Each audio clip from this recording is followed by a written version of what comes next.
他10年来第一次回国，怎料入住5星级酒店时，却遭到酒店前台区别对待。本以为只是个普通客人，然而没想到这个男人大有来头。请问是需要办理提前入住吗？对。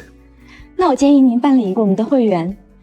不需要，我就提前办过入住，你要我花5万块钱。前台瞬间变了脸色，让客人下午2点之后再来办理。可他没想到的是，男人直接甩出一张黑金卡，这是全球只有3张的限量款。这个能不能提前办入住？可以的，先生，我现在给您办。他从刚才与前台对话就已经开始用秒表计时，很难想象这是一家5星级酒店。电话响铃很久再去接听，而且玩手机的玩手机，上班仪容仪表也不注意，丝毫没有接待客人的礼貌。直到男人要自己提着行李上楼，接待人员这才匆忙赶来。您是我们酒店的黑卡贵宾，刚刚系统里显示您要在酒店常住，如果您不介意的话，我可以带您四处转转，熟悉一下。您看您需要吗？可以啊。这边请。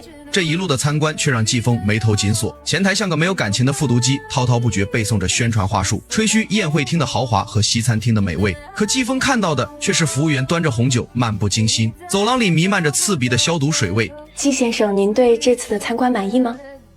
我很好奇，普荣饭店现在是用什么留着客人？什么？你们前台服务人员态度散漫，走廊里全是消毒水的味道。你带我参观这一趟，你觉得我满意吗？前台瞬间愣住，他显然没料到客人观察这么仔细。面对这劈头盖脸的质问，他被吓得手足无措。还好同事解围才没这么尴尬。这人有病吧？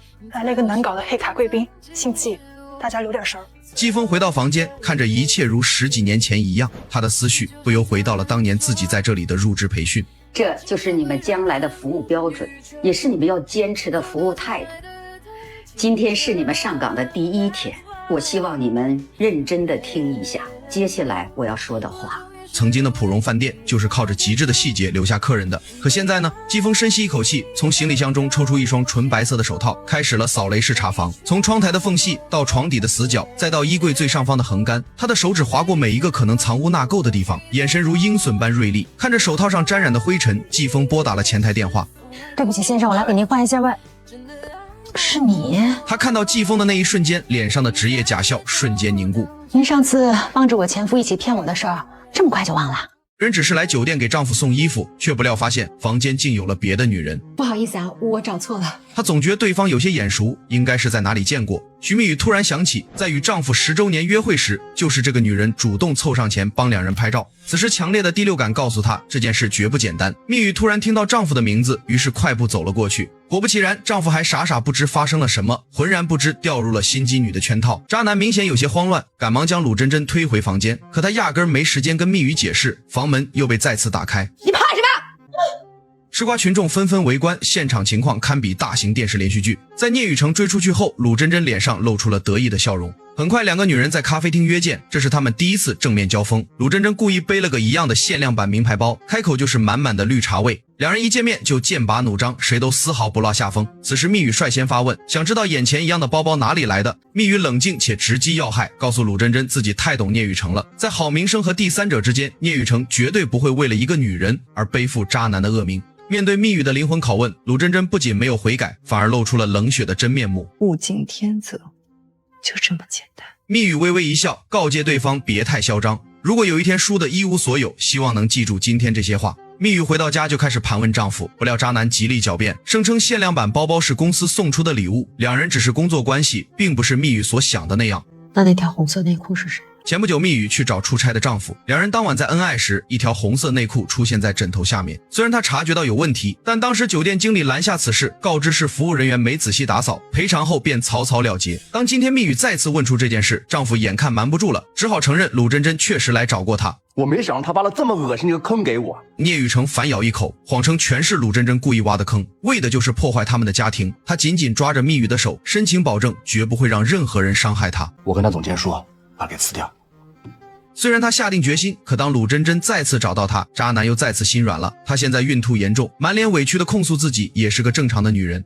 其实2人早就深度绑定，为了帮聂雨成拿下重要的项目，鲁珍珍去陪酒应酬，甚至认了合作方的黄主任当干爹，每天打电话嗲声嗲气的撒娇。当聂雨成得知这些事后，立马心软帮珍珍在饭局上挡酒。深夜，聂雨成满身酒气的回到家，蜜雨想给丈夫送解酒药，然而熟睡的男人浑然不知，放在床头的手机屏幕突然亮起。睡不着，想念你的味道。蜜雨的心瞬间沉到了谷底，她颤抖着双手解锁了丈夫的手机，试图翻找着里面的秘密。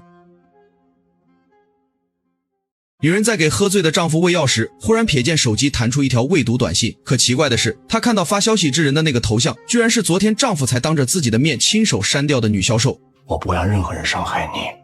如果他再来找我的话，我跟他总监说，把他给撕掉。可没想到现在又换了个昵称在列表之中。许蜜雨当即拿起了丈夫的手机，然而当她把丈夫曾用过的手势密码全部输入后，却发现还是无法解锁。于是她向丈夫的助理打听了近况，并查阅了书房的电脑邮箱。怎料许蜜雨竟在丈夫与下属的聊天记录里找到了一份明美医院的产检收费单，上面清楚地写到了多种项目，整个套餐一共消费15万。许蜜雨顿时长出一口气，可当她回过神后，又突然意识到，刚刚丈夫的手机明明处于锁屏状态，怎会出现消息的具体内容？强烈的第六感告诉她，此时绝不简单。于是隔天，她开车一路尾随丈夫，没想到居然真的跟到了明美医院。许蜜雨慌里慌张走了过去，丝毫没注意到马路上的电动车。没事吧，小姐？小姐！片刻后，丈夫聂雨成蹲在产检室里，通过超声诊断器观察着孩子的情况。孩子有3个月大了，已经能明显看出胎动迹象，可外面的许蜜雨还浑然不知。宝宝很健康，而且还很好动呢。看得出聂雨成很期待孩子的到来，他亲手为孩子的母亲穿上鞋子，这让不知道的还以为他们就是夫妻两人。片刻后，聂雨成搂着三姐走出了妇产科，两人的暧昧之举被大厅的许蜜雨当即撞见。她早该想到，所谓的删除好友只不过是丈夫骗鬼的把戏，可怎么也想不到对方居然已经怀孕了。许蜜雨没有做任何纠缠，从医院出来后直接找到律师咨询离婚。除了我们已知的共同财产之外，他背着我的存款和投资，从法律上讲，是不是也应该算我们婚内的共同财产？当然，无论两个人曾经多好，只要是决定走到这一步啊，那就是开战了。若不是在医院亲眼所见，许蜜雨无论如何也不会想走到这一步。回去后，她便清算了结婚10年的所有家庭财产。可许蜜雨查到，丈夫在外面有一笔800万的投资，而交给她的工资卡里却只有几十万。家里钱都是你管的，家里所有的吃用开销都是你在管，你最清楚每个月的水电气吃用开销，还有每年旅游几回。聂雨成，你还真是拮据啊！看来我这10年真的把你掏空了。原来聂雨成早就打算跟他离婚，手机和电脑里留下的破绽只是其中一环，目的就是要让许蜜雨主动提出。而他平常的收入大头早已被悄悄转移，可他没想到妻子会提出的这么快。原本他的计划只是在1个月后，因为现在正是事业的上升期，他在公司升副总的事即将尘埃落定，怎料许蜜雨却打乱了他的计划。我真的不想离婚，我是爱你的，我给你发誓，这一次我一定跟陆真真一刀两断。听说你升副总的事延后了。他不清楚妻子到底从哪儿来的消息，但为了不让妻子去公司闹事，聂雨成只能咬牙签下离婚协议。好好享受你的生活，我倒要看看你能翻出什么谎来。当了10年家庭主妇的许蜜雨在此刻彻底解脱，她第一时间来到了5星级酒店，开了一间最豪华的高级套房。她把酒店里最贵的海鲜套餐都点了一遍，吃到让自己半夜又吐了出来。打扫房间，现在。当客房人员来打扫卫生时，看到了桌子上只吃了一半的海鲜大餐，这是许蜜雨从未有过的放纵时光。就这样，她一觉睡到了天亮。可当隔天她从酒店醒来后，却突然接到了律师打来的电话。800万没有了？对方律师今天给我寄了投资报告，这个项目目前亏损严重，不但不赚，还欠款200多万。10年的主妇生活让她渐渐与社会脱节，许蜜雨根本斗不过聂雨成，转移资产的手段可以有无数种，而她把这一切想得太过简单。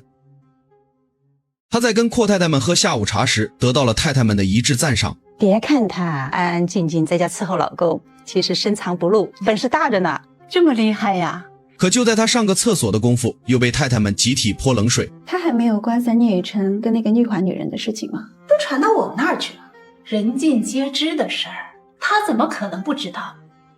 说不定啊是装的呗。自己又没有工作，难不成他还敢提离婚吗？在人前他是有品位的艺术品大师，能帮这群老太太挑镯子看首饰，可到了人后却成了他们口中不堪的家庭主妇，没有他自己的事业和圈子。这当面一套和背后一套形成鲜明的对比。老太太们背后都议论他从学校毕业就当了家庭主妇，他们都觉得自己跟许蜜雨不一样，至少在结婚前还有过一番事业，而且许蜜雨当了10年连个孩子都没有。靠老公的女人这点胸襟都没有，怎么行？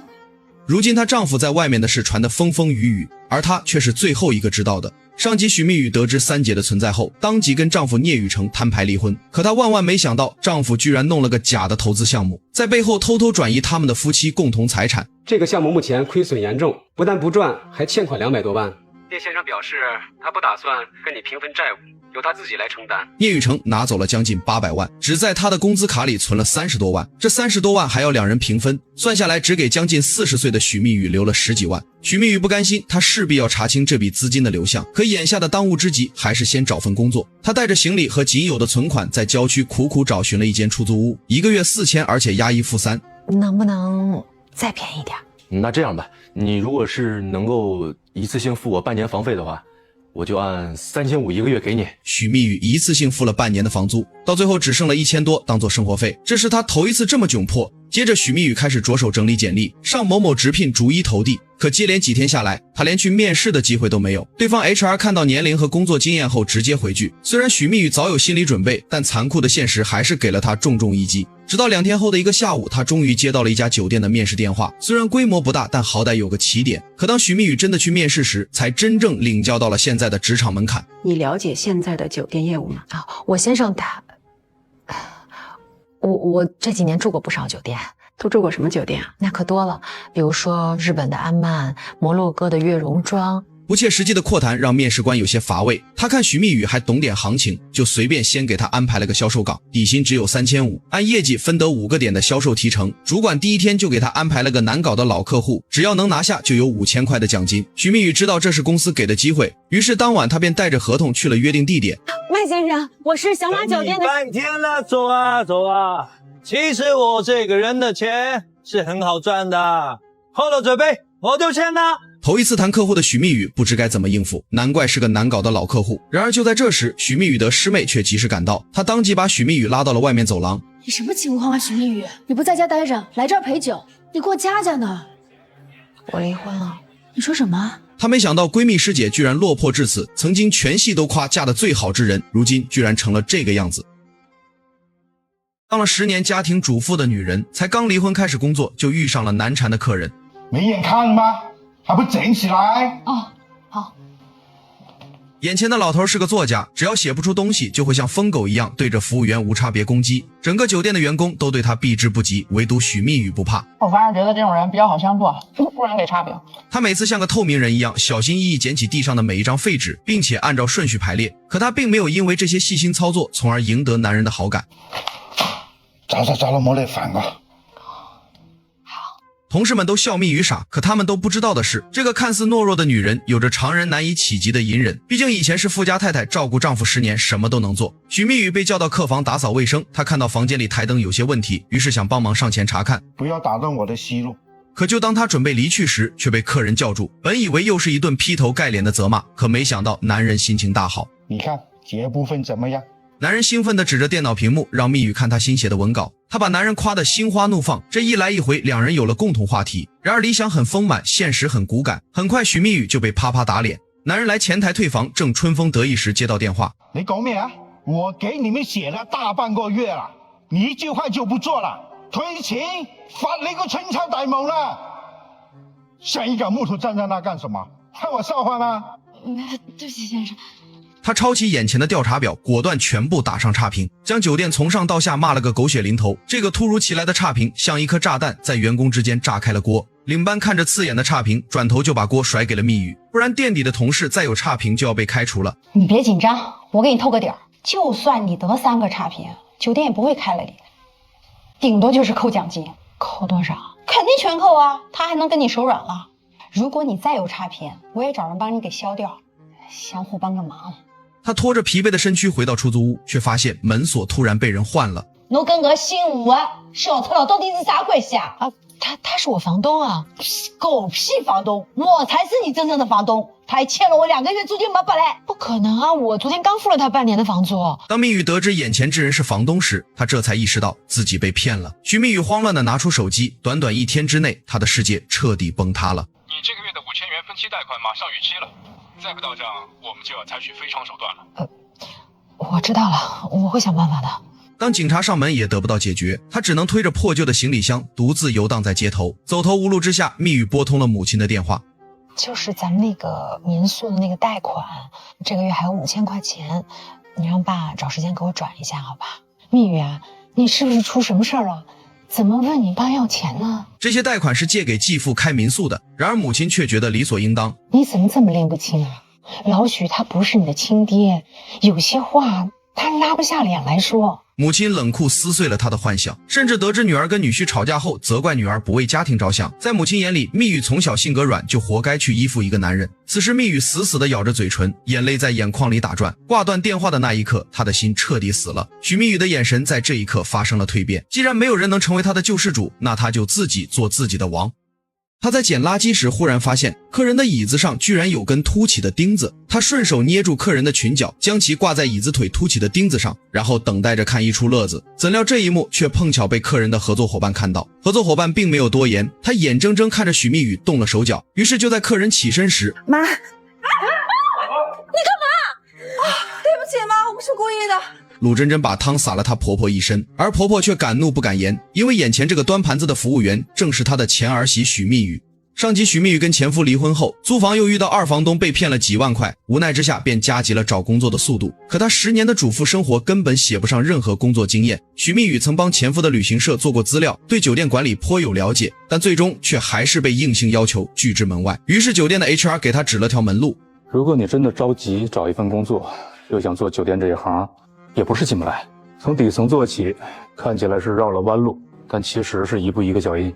而且我们酒店为我们自己的员工单开了一条绿色的晋升通道，底层的服务员也有当总经理的机会。这看似就像是管理层给员工画的大饼，可对于许蜜语来说，只能先将就于此。她选择了蒲蓉饭店的客房部，因为家政卫生对她来说相对容易。可谁曾想，许蜜语上班的第一天就遇到了熟悉的面孔。是你？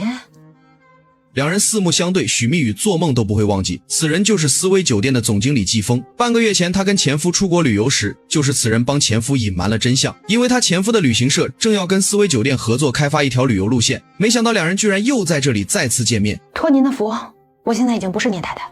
我想我们之间可能有一些误会。有误会吗？您上次帮着我前夫一起骗我的事儿，这么快就忘了？如果是我曾经的服务给你带来不愉快的体验，我在这里给你诚心的道歉。可现在说什么都为时已晚，许蜜语只怪自己还是不够敏锐，没能更早抓住丈夫偷腥的证据。片刻后，许蜜语准备下班，怎料却突然被领班当即叫住。领班称今天他们酒店待了2家寿宴，餐饮部的服务员都忙得焦头烂额，于是就从他们客房部抽调人手。许蜜语奔着支援奖金便答应下来。然而没想到的是，包厢里居然是她前婆婆在过60大寿，场面顿时尴尬至极。在场包括前夫的合作伙伴和下属，除了许蜜语如今所在客房部的经理外，其余无一不认识她。还不抓紧进来收拾啊！有什么事儿一会儿再去忙，先把客人面前这骨碟给我换了，快点啊！许蜜语只是上前收了个盘子，就让前婆婆如坐针毡。前夫跟婆婆如同哑巴了一样，坐在那儿连个屁也不敢放，反倒是局外人季风在一旁看戏。可就在许蜜语收盘子收到鲁珍珍面前时，鲁珍珍却故意把骨头拨在了地上。辛苦了，麻烦你捡一下。于是许蜜语捡骨头时便捎带手报复了一下。叫什么名字啊？你想不想改了？好了，算了，你不是也说了吗？他是客房部的，他不会很正常呀。你换个人就是了。你听见了啊？你运气好，客人不追究你，还不滚蛋！正所谓端人饭碗受人管，如今许蜜语是客房部的底层员工，只能听他直属领导的肆意指责。女人在准备出门时，猛然发现家里居然闯进来2个素不相识的老人。出去！这是我女儿的家，我们怎么不能进来呀？对啊，这还没问你是谁呢，我女儿的家你。老太太刚想反驳，怎料老头就发现这家墙上的结婚照里已经换了另一个人。你们的女儿已经被赶出家门了，现在我是这个家的女主人。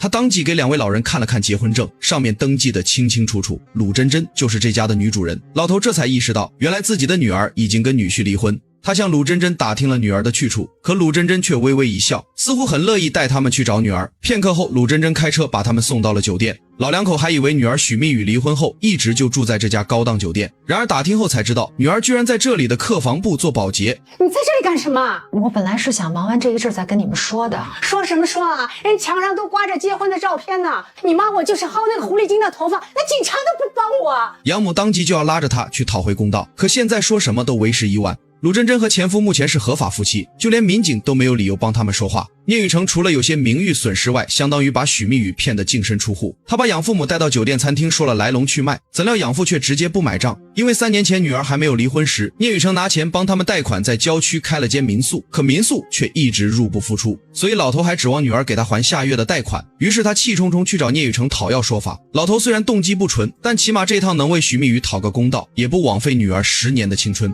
片刻后，老头来到了聂雨成的公司。我找一下聂雨成。请问您预约了吗？你就跟他说他老丈人来。喂，门口有人找聂总，说是他老丈人。怎料聂雨成却故意晾着老头不见面。老头见状直接赖在前台，见个人就打个招呼做自我介绍。聂雨成没办法，只能把老头请到办公室。老头不跟聂雨成多废话，他这次来就是给许蜜雨的10年要个说法。哎呀，爸，您误会我了，我真的是没钱。离婚的时候吧，我欠了一屁股债。聂雨成，你这种话骗骗小孩子可以，蒙完我姑娘想接着蒙我呀？老头跟聂雨成摊牌，张口就要200万。可此时聂雨成碰巧到了一期项目奖金，共计26727块4毛。您看行不行？聂雨成，你年入几百万，给我2万6，你打发叫花子呢？您要嫌少的话，您可以选择不要呀。行，那我就前台大堂，我问问别人去。可就在老头准备离开时，聂雨成却单独给他开了个小灶。他把手上的6、7个老年旅行团项目直接打包全送给了老头。这几个团的长期价值足够让他们经营民宿、养老送终。于是老头直接被聂雨成收买，拿走了6个团的项目和那26700。至于许蜜雨的生活好像突然跟他没了关系。回酒店后，老头谁也没说，独自把项目和钱揣进了兜里。可就在这时，老太太在大堂看到了上班的鲁真真，于是直接跑过去叫住了她。然而刚要到好处的老头却没能拦住。你胡说八道什么呀？小心我告你诽谤！大堂的场面一度失控，几个前台还拿手机录下了这一幕。于是几分钟后便传到了许蜜雨那里，他马上跑到了楼下大堂，看看到底什么情况。可不料鲁真真见状，直接开始算账。我老公一把子被你们捞走6个单子，连刚发的1点奖金也被你们薅个精光。你们真是打着要饭的旗号抢劫啊！许蜜雨，你很会吗？你去找过聂雨成吗？我不是跟你说不要找他吗？你怎么没有良心呢你？你爸去替你找公道啊！你怎么还骂他？那他抢走了你的男人，你不怪他还怪我们。老太太口中的替许蜜雨讨回公道，只不过是他们老两口缺钱了。老头看情况不对，赶紧开溜，只怕是许蜜雨被当成了全家人的血包。服务员在高端酒会上遇到不速之客，他看对方鼻梁高挺，下巴尖锐，应该没少摸古动刀。对不起。没事吧？为了钓上金龟婿，心机女故意将红酒泼在男人的西装上，眼看白衬衫瞬间染红，她非但不慌，反而装出一副楚楚可怜的模样，假装娇滴滴疯狂道歉。哎呀，您这件西服一定不便宜吧？真是不好意思。来，不要紧，没事。心机女想交换微信，好借此机会促进一下两人的感情。可面对这拙劣的绿茶手段，季风直接拿出付款码。啊，这什么意思呀？我这套定制西装洗一次要3280，你给我3件就好。女人顿时慌了神，眼珠咕噜噜转，回头看到身后的服务员将黑锅甩给了许蜜雨。就是他，是他刚才推的我才撞到您的。许蜜雨一时间百口难辩，面对着飞来的横祸，她没有像普通服务员那样忍气吞声，而是大脑飞速运转，当场开启了硬核反击模式。她逻辑清晰，当众还原了事情真相，直接戳穿女人找红酒的目的。您就是刚才那个管我要酒，但是发现我托盘上只有香槟，没有您想要的红酒，就转身离开的那位。谎言被当众无情揭穿，女人气急败坏，恼羞成怒的大吼，扬言要向酒店投诉。就在这剑拔弩张时刻，许蜜雨的姐妹看不下去了，端着酒杯放入手中，手掌稍微用力，便将蜜雨手中的香槟泼在女人脸上。怎么回事？季风的兄弟段总走了过来，今晚这个派对就是他斥巨资组的。见此情形，瞬间明白，并且一针见血开启了嘲讽模式。他害你，有什么好说？你是能娶她，你还是能养她呀？段总压根没见过眼前的女人，想必是偷溜进来找乐子的。我跟薇薇一起来的呀。谁是薇薇？站出来！抱歉，这没薇薇啊。女人假装找邀请函，实则快速匆忙逃离现场。闹剧虽然结束，但季风那件昂贵的白西装算是彻底毁了。正当众人发愁时，许蜜雨机智地站了出来。她知道一家高端干洗店专门洗高级西装。看着许蜜雨利落离开的背影，段总也忍不住多看了2眼，由衷地夸赞这姑娘人满灵光，长得也挺有味道。很快，许蜜雨将焕然一新的西装送回了客房。看着季风对衣服十分满意，许蜜雨深吸了一口气，小心翼翼地提出了一个请求。您还记不记得上次说的那个好评的事？你是每天上班都在问客人要好评吗？哦，没有。哦，所以我特别荣幸。他本以为帮了季风大忙，一个小小的好评不过是举手之劳，可谁知面对女孩如此诚恳的恳求，季风并没有果断给好评，反而批评教育。你一个职场新人，不好好提升自己的业务能力，整天琢磨这些，你有没有奖金跟我有什么关系？这句话像一把尖刀，狠狠刺痛了许蜜雨最后的自尊心。你没说错，是我错了，我不专业，我错就错在高估了你少得可怜的同理心。想要好评，首先要做到让客人打从心里喜欢你的服务，让他们感受到宾至如归。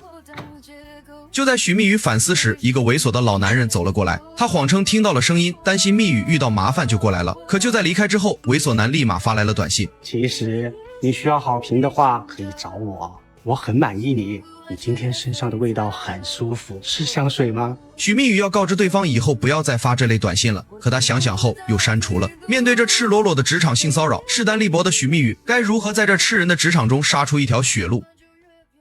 于宝洁居然趁领班不在时，悄悄偷走了一瓶酒店库房的洗发液。他将洗发液包在毛巾下面藏好，然后迅速离开了库房。接着他又用同样的手法又偷了一瓶客房的洗发液，可不料这次却碰巧被领班撞到。领班依稀记得这个1817没人入住，而许蜜雨怎会从里面出来？于是领班立刻刷卡走了进去，且第一时间跑到了1817的卫生间。果不其然，里面的洗发水已经被人动过，并不是他之前换的那瓶。领班顿感大事不妙，他连忙回头去追下属许蜜雨。可关键时刻，许蜜雨被人拉进了客房，张领班晚一步扑了个空。拿到了吗？记得今天的事要保密，千万不可以告诉任何人。片刻后，张领班趁下班时来到库房，他盘清货物后拨出了一通电话：明天的货能不能停一停再发？预付的货款已经进了你的口袋了，怎么能断货呢？张领班像是在背地里做什么买卖，应该是调包了酒店的行政层专用洗发水，来偷偷给别人发货。许蜜雨偷洗发水的举动让他心存疑虑。张领班总觉得这个许蜜雨不简单，之前他前夫那么有钱，就算离婚也不至于来酒店干保洁。虽然平时看着柔里柔气的，总觉得来者不善，但又不敢多问。你是领班，他是领班，一个新来的服务员，你还想不想带女儿去马尔代夫跨年了？想，当然想。光想挣钱，不想担事儿。然而他不知道许蜜雨其实是个跑腿的，这背后真正调查酒店的是黑卡贵宾季风。他在国外辞职后受人之托，回来看看芙蓉酒店现在到底什么情况，居然从上海独一档的高级酒店跌至连续3年出现财政赤字，甚至在同一评级之间排上了倒数。亲爱的季风，看他回来到底要干什么？从季风这几天的入住情况来看，这家酒店的管理层显然有很大问题。他入住的第一天起就发现行政层的洗发水跟以前的好像不太一样，于是便拜托许蜜雨去仓库和房间分别拿了2种样品准备送去比对。可结果还没出来，酒店的问题就接踵而至。这天许蜜雨打扫完房间后，发现行政层里住了个颤颤巍巍的老人，他腿脚不太好，意识有些薄弱。您还有什么需要帮助的吗？我需要安静。回去之后，许蜜雨告诉了同事尹香，今晚他们2人共同值班。许蜜雨主要负责客房打扫，于是便让尹香多多留意1810的老头。那老头独立着呢，国外回来的，好像姓谭啊。对，那谭老先生和咱国内的老头老太可不一样，你要是去伸手扶一下他老不愿意了。尹香只顾着蹲在直播间抢东西，丝毫不在意值班任务。就这样一晚上，他都在后勤处摸鱼。当时间来到了晚上11点，许蜜雨在打扫完上一个房间后，忽然发现1810房间的门把手上那个外卖已经挂了很长时间，于是他敲响了房门，可敲了半天都没人回应。情急之下，许蜜雨刷上了备用房卡，可没成想竟意外发现了晕在洗手间的老爷子。他第一时间给后勤打去了电话，然而值班的尹香却不知道在干什么。许蜜雨连忙呼叫前厅部，又顺势拨打了120，接着他跑出去敲响了季风的房门。行政层没人，我能找的人只有你了。又怎么了？1810的客人晕倒了，需要急救，你能帮我一下吗？走。季风测过老爷子的脉搏后，第一时间做了心肺复苏。等老爷子逐渐恢复意识后，便用轮椅拖到了酒店楼下。救护车怎么还没来？前面修路，他们堵在西边2个路口了。情急之下，他们开车把老爷子送到了医院。片刻后，许蜜雨在急诊室外让尹香跟张领班说一声具体情况，明天他可能要晚到一会儿。可谁曾想，当隔天张领班听前厅部说昨晚他客房部值班人员干了件大事儿，于是在开晨会时当即对尹香提出了表扬。蜜雨，以后别迟到啊。啊，知道了。原来尹香昨天什么都没说，她负责接听服务电话，害怕被问责，所以硬是抢了许蜜雨的功劳。你别生气，你别去拆穿我好吗？你不容易。是你把门打开了，送他们进来的。你还给我弄什么插花？你是以为你在那表现一下，我就会给你好评？不是这样的。我就问你，你们客房部是怎么服务客人的？是客人的需要，还是你自己的喜好？乱七八糟！你信不信我投诉你？酒店保洁与黑卡贵宾再次起了冲突，明明不是他的错，可身为最底层的保洁却要承担一切。他一大早带着鲜花站在门前，被主管安排慰问贵宾季风。季先生，你简单扫一下就可以了。季风被合同纠纷搞得焦头烂额，电话一直没断，想着尽快解决烦心事。恰巧此时好友段总带人前来祝贺，一瞬间的嘈杂声让他无法工作。你不能进来。你知道我是谁吗？生日快乐！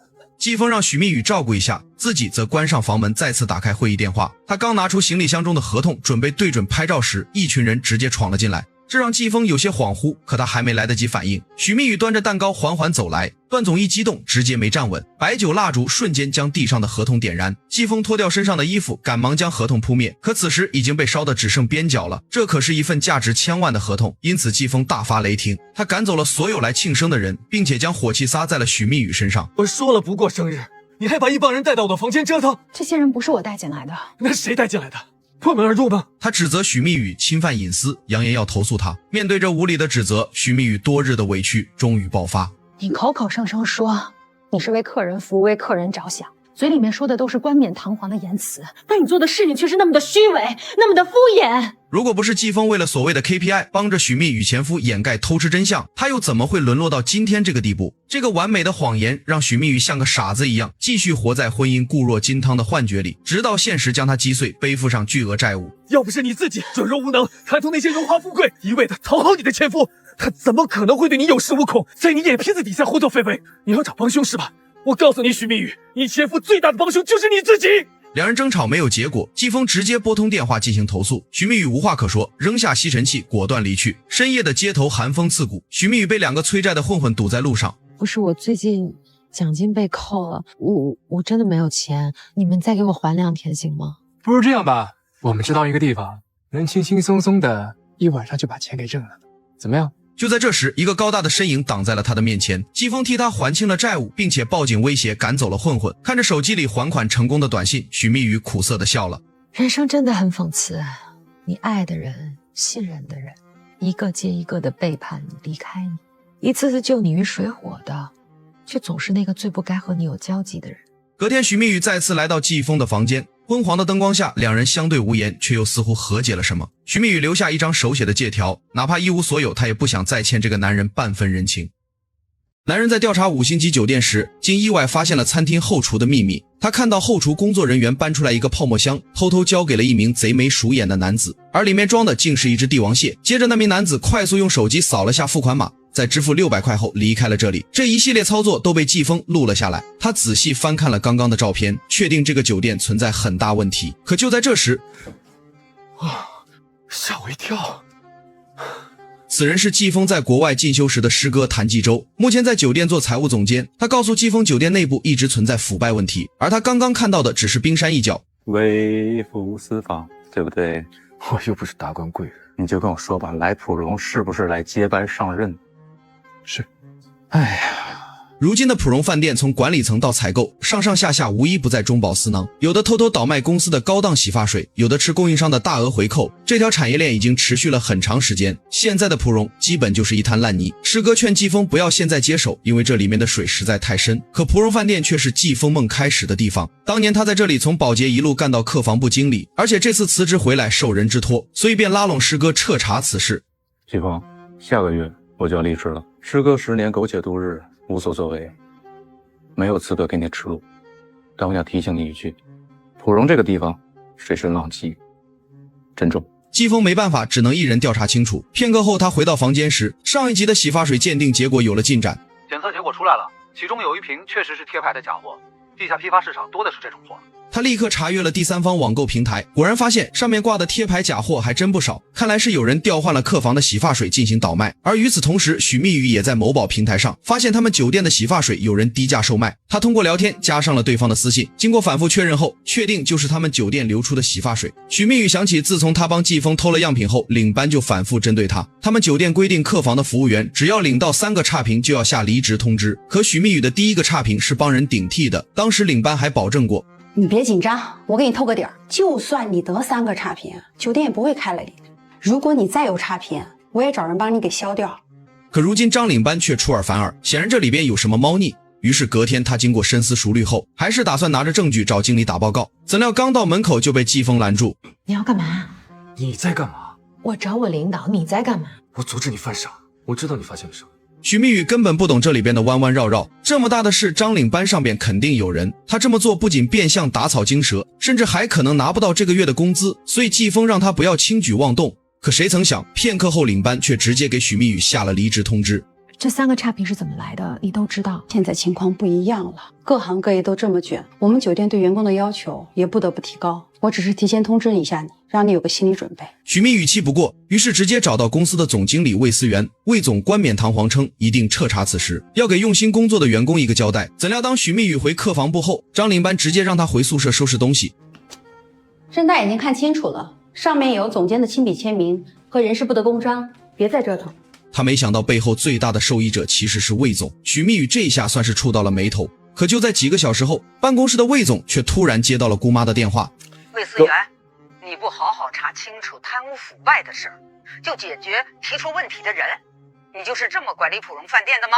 他不知道已经退休的姑妈从哪来的消息，于是先派手下调查情况。接着他给客房部冯经理打去电话，把人劈头盖脸骂了一顿。我让你小心处理，我没让你去把他开除了呀。冯经理不清楚这个许蜜雨什么来头，但显然这件事是办砸了。废物。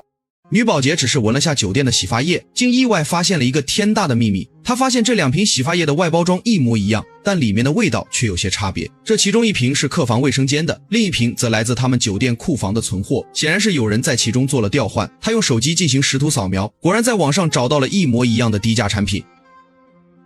上级许蜜雨汇报，有的人倒卖洗发水后竟被部门经理直接辞退。可部门经理没想到这个许蜜雨没那么简单，竟然惊动了酒店高层。我告诉你啊，老太太现在问罪上来了，你说怎么办？这怎么还跟董事长搭上了？你少给我废话，你马上给我解决方案，否则卷铺盖给我走人。酒店董事长是魏总的姑妈，几年前姑妈退休后交到了他手上。魏思源不清楚是谁走漏了风声，于是便派手下去打听消息。就在几个小时后，手下查到给董事长汇报的正是黑卡贵宾季风。季风曾经也是普荣酒店出身，当年他还跟魏思源争过总经理的位置，只因季风选择了出国深造，酒店才落到了魏思源的手上。你给我把他盯紧了，有任何情况马上向我汇报。好。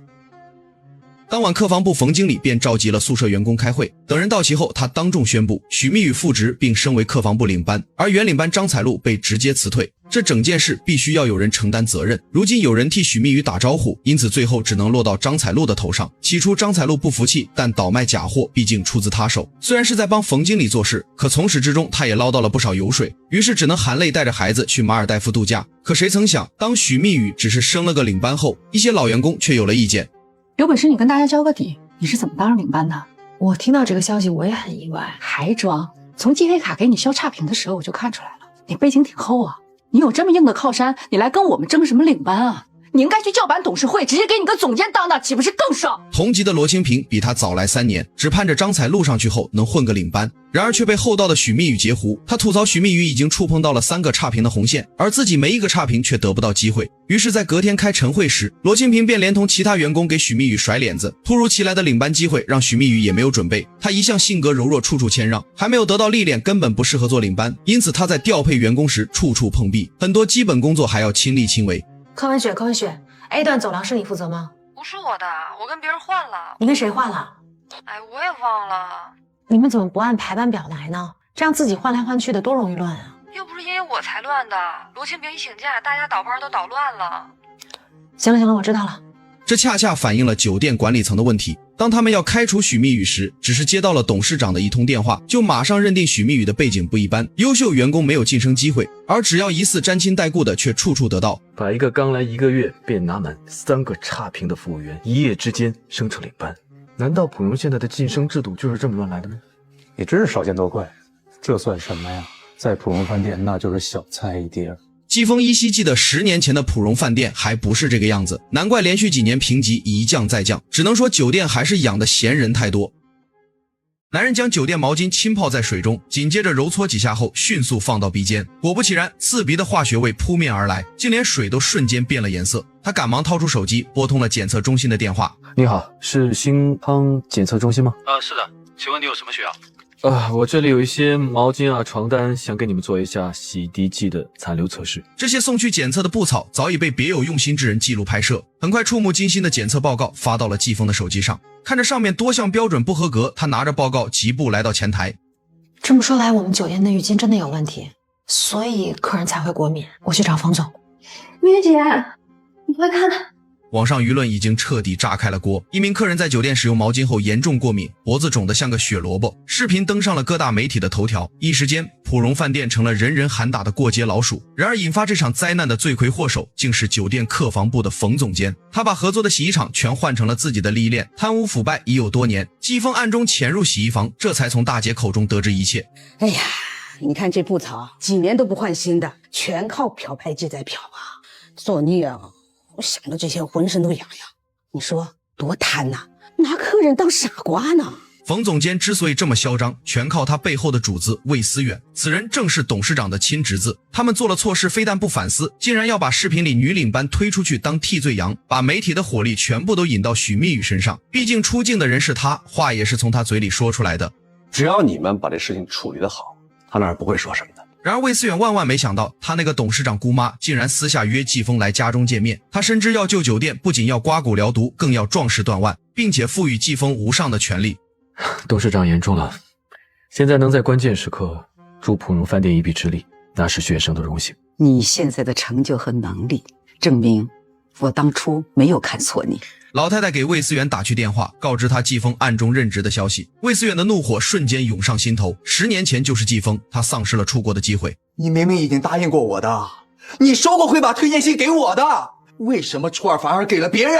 我跟你说的是我考虑一下，我就差给你跪下来了，你还要让我干什么？魏思远指责姑妈的不公，宁可支持一个没有任何关系的人，也不愿帮助自己亲侄子。魏思远心中暗暗发誓，明天的发布会上定要让季风身败名裂。隔天备受瞩目的发布会如期举行，各路记者长枪短炮准备看酒店如何推脱扯皮。可当主持人宣布新任总经理上台时，所有人都愣住了。季风一身深蓝色西装，目光如炬，稳步走上演讲台，面对无数镜头，他毫不避讳，掷地有声。我是普荣饭店新任总经理季风，客房部布草漂白剂超标，导致客人皮肤过敏一事，经各方查证，是酒店内部的重大失误。此言一出，全场哗然，魏思源的算盘彻底落空了。但更恶毒的还在后面，一群被收买的记者突然将许蜜雨团团围住，尖锐的问题像刀子一样扎向他，顿时吓得许蜜雨连连后退。这位员工，你不需要回答任何问题。季风的声音不大，却带着不可抗拒的威严，他直视着所有媒体，毫不留情地揭开管理层的问题。漂白剂超标本质上并不是服务上的问题，而是执行管理层上出现的疏失。至于此事我们后续怎么处理，我会在48小时内给大家一个满意的答复。这回答犹如一记重拳，重重砸在了魏思远和冯总监的脸上。你现在是普文饭店最需要的人。说实话，我真没料到你一下把持久战打成了速决战。魏思远笑里藏刀，安排吴秘书跟在季风身旁。待会儿会议室见。我是太监。他在办公室忽然瞥见女下属的脚脖上居然贴了张白色的创可贴，可他依稀记得昨天他帮下属处理伤口时贴的是一张黄色创可贴。痛吗？好了啊，谢谢。然而经过一夜后，创可贴就换了一个，这当即印证了他心中的猜想。昨天季风在查看酒店的监控时，发现许蜜雨被一名男子抱进了客房。他询问前厅部值班的员工后，得知许蜜雨是在今天下晚班时跑去跟客人单独喝酒，随后他们便出现在酒店大堂，被客人从大堂一路抱进了房间。就这样，季风在监控室足足盯了1个钟头，最终深思熟虑后还是回了自己的房间。今晚他彻夜难眠，季风很想知道房间里究竟发生了什么。然而隔天当许蜜雨醒来时，房间里仅仅只有他自己一人。许蜜雨在客人的房间刷牙洗脸后，很快就注意到自己脚后跟上的创可贴。起初他并没有在意，可没成想从房间出来之后，突然察觉到酒店的气氛好像不对。出来了，怎么就他自己一个人了？怎料片刻后，季总就把他叫到了办公室。看看这上面说的是不是你？是我。你昨晚是不是喝醉了？是。是不是在客人房间过夜？是。所以这投诉一点没冤枉你。许蜜雨被多名员工联合告状，身为大堂经理在客人房间留宿，消息被几个有过节的员工传遍酒店。虽然这不涉及酒店的纪律，许蜜雨也不会因此被酒店辞退，但却在往后对下属的管理上留下了后遗症。他们都在等着许蜜雨下台。我只是喝醉酒被人送回来，我没有破坏酒店任何的规章制度。你是酒店的工作人员，而他是客人。我说过了，是在我的下班时间。难道酒店要限制我下班时间跟什么人交朋友吗？能把客人处成朋友，你知道底下人都怎么看你吗？季风让许密宇肃清自己落下的画饼，但这苛责中却夹带私货，因为他也很想知道昨晚房间里到底发生了什么。可就在这时，季风的师哥却来通知有人要约他见面，于是他便让许密宇先回去工作。然而那脚后跟被换过的创可贴却在无声中说明了一切。接着季风马上来到了休息室，没想到在这里等他的人正是昨晚把许密宇抱回房间的那个男人谭继洲。他急于向季总解释昨晚什么都没发生，只是把许密宇安顿好后便离开了房间，所以特地过来说个清楚。可此时季风却忽然注意到对方的右手食指上居然包了许密宇的同款创可贴。许小姐是我非常重要的朋友，所以我是特地为她来澄清的。那谭先生有没有想过，如果你不干预，事情就不会那么复杂？季总是觉得我多管闲事了，是吗？那创可贴足以说明两人有了肢体接触，显然季风有些急了，或许是为许密宇的工作着急，又或许是他真的很介意昨晚发生了什么。季总，我能反问一下吗？你是以什么身份在跟我说这些话？你又是以什么身份来接近我们酒店的员工呢？他跟许密宇根本就没有确定关系，对客人的抨击似乎有些越界，这本就隶属于许密宇的私人生活范畴。至于那封联名投诉书，无非就是员工之间的内部斗争，只怕是季风管得有些宽了。可职场如战场，许密宇的背后还有无数张眼睛在盯着他。你看他从季总办公室回来，跟没事人一样，都弄成这样了还是办不倒他，有没有天理了？老婆婆只是看了眼儿媳妇怀里的孩子，竟意外发现了一个天大的秘密。她仔细看了看小孩的眉骨，居然跟自己儿子没有半分相似。你仔细看看，你仔细看看，这孩子长得像你们家谁？跟你们家有什么关系？起初老太太还以为儿媳妇故意抢孩子，可孩子的样貌却让她心中一凉。片刻后，他们在医院做了亲子鉴定，果不其然，儿子聂雨成和孩子没有半毛钱关系。不仅如此，聂雨成还在医院的附属检查中测出他根本没有生育能力。这个0是什么意思？我知道这对你来说是一个很大的打击，不过报告上的数值却是顺势结果，所以你也不要太灰心了。原来聂雨成跟前妻10多年没有孩子，完全是因为他自己身体不行，而现任妻子鲁珍珍之所以接近他，完全是想找个条件好的人接盘。这对将死的聂雨成来说无疑是致命一击。不久前聂雨成确诊胃癌晚期后，鲁珍珍特地带了份离婚协议来到了医院，他趁聂雨成病要他命，在没有价值之后直接摊牌。什么意思啊？你也不是第一次离婚了，你现在这个样子是没有办法给我和孩子一个更好的未来的，你好好养病吧。此刻聂雨成回想起前妻照顾他的一幕幕，之前每当自己陪客户应酬完后，前妻都会煮一碗粥给他养胃，可自从跟鲁珍珍结婚后，连口热水都喝不上。或许他真的只有在死的时候才会意识到当初自己犯下了滔天大罪。聂雨成念在鲁珍珍生孩子的份上，咬牙签下了这张离婚协议，可他万万没想到孩子居然不是他的，等隔天检查出来后已经为时已晚。或许这就是聂雨成的代价。隔天，鲁珍珍带着孩子离开了那个家，约孩子的亲生父亲在饭店碰面。怎料孩子的亲生父亲居然是普荣酒店的原总经理魏思源。当初两人在职场上擦枪走火，鲁珍珍怀了魏思源的孩子，魏总原本给了他一笔钱让他把孩子打掉，可没想到鲁珍珍却顺利找了个接盘侠，硬是把孩子生了下来。他原本就想瞒着在聂家过一辈子，但不巧聂雨成因胃癌成了废人，因此只能怪聂雨成自以为是太好骗。或许真的是好日子过得太久了，总喜欢在外面找寻一些刺激感。鲁珍珍再次找到魏思源，就是要一个自己能养活孩子的条件。他吃完那家吃这家，凭孩子就换得了自己想要的东西，真的是连脸皮都不要了。与此同时，聂雨成的母亲赶紧跑来了普荣饭店，火急火燎地找到前儿媳许密雨。老太太说聂雨成突然要放弃治疗，希望许密雨去医院劝劝。她哭着说过去是他们家对不住许密雨，而自己也是抱孙子心切才上了鲁珍珍的当。可许密雨始终不会忘记前夫的嘴脸，离婚时聂雨成转移资产让他半毛钱都没拿到。我求求你，你去劝劝他，他听你的。于是许密雨本着好奇的心理来医院看看聂雨成现在到底什么鬼样子。可当他刚准备按电梯时，却又突然打起了退堂鼓，随后便头也不回地离开了这里。密雨，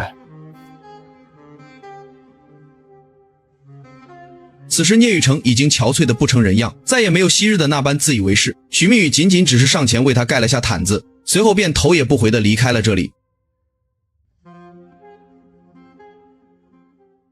蜜雨季的大结局终于来了，钱婆婆突然找到蜜雨，为过往的亏欠诚恳道歉。她坦言，聂于成心里最在乎、最听劝的人始终是蜜雨，希望看在过往夫妻情分上拉聂于成一把，帮他重拾活下去的念想。原来聂余成身患胃癌后，虽熬过多次化疗，但身心俱疲之下彻底崩溃，消极抗拒所有治疗，一心放弃求生。聂母万般无奈，放下所有颜面，主动找到许密宇低头求助。对不起，我跟聂余成缘分已尽，我不想再去打扰他的生活。面对钱婆婆的恳求，密宇心境早已淡然，他明确表示两人缘分已尽，不愿再介入聂余成的生活，避免给他增添新的情绪纠葛。与此同时，两人的财产纠纷案迎来胜诉结果。得知聂余成无力支付款项，申请暂缓执行后，密宇毫不犹豫选择体谅，主动放宽追责期限。同时，鲁真真一心想靠着招标会业绩稳固副总监位置，却忌惮许密宇的能力，生怕他借机上位。魏思源同样盘算着布局，暗中和外界商人勾结，企图靠不正当手段拿下标的，为自己谋利铺路。两人一拍即合，达成肮脏交易，打算铤而走险窃取竞标机密。为了达成目的，鲁真真动用心机拉拢人脉，利用同乡关系拉拢新来的酒店员工代会，又收买密宇的姐姐，一边策划在利博集团高管的房间花瓶里暗藏窃听器，一边试图在密宇手机安装监听软件，想要嫁祸给他。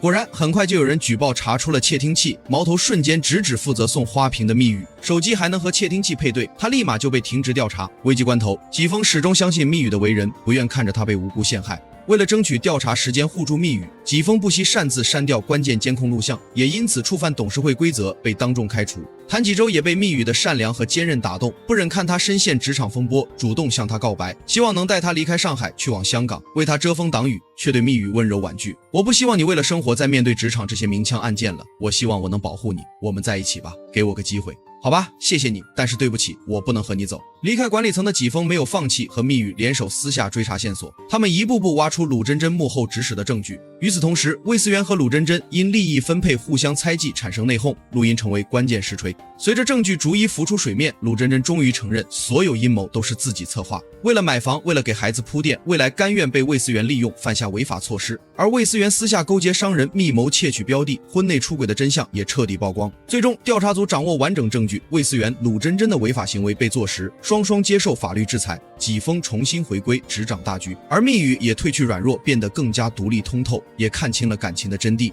他收到洛桑酒店管理学院的录取通知，决定放下牵绊，远赴海外追梦想。好了，跟你在一起以后，我觉得自己越来越强大，越来越自信了。从你的眼睛里，我看到了自己更多的可能性。我想去勇敢一次，追求我自己的梦想。我想追求更加丰满的人生。我自己没有跟你商量就做了这个决定，不会生我的气吧？你在我心里一直是一颗耀眼的星星，勇敢努力，我就在原地。纪峰坦然放手，默默等候他归来。两人约定，你更好的自己重逢。人生从无侥幸，靠算计得来的一切终会反噬，唯有脚踏实地，才能走出属于自己的光明前路。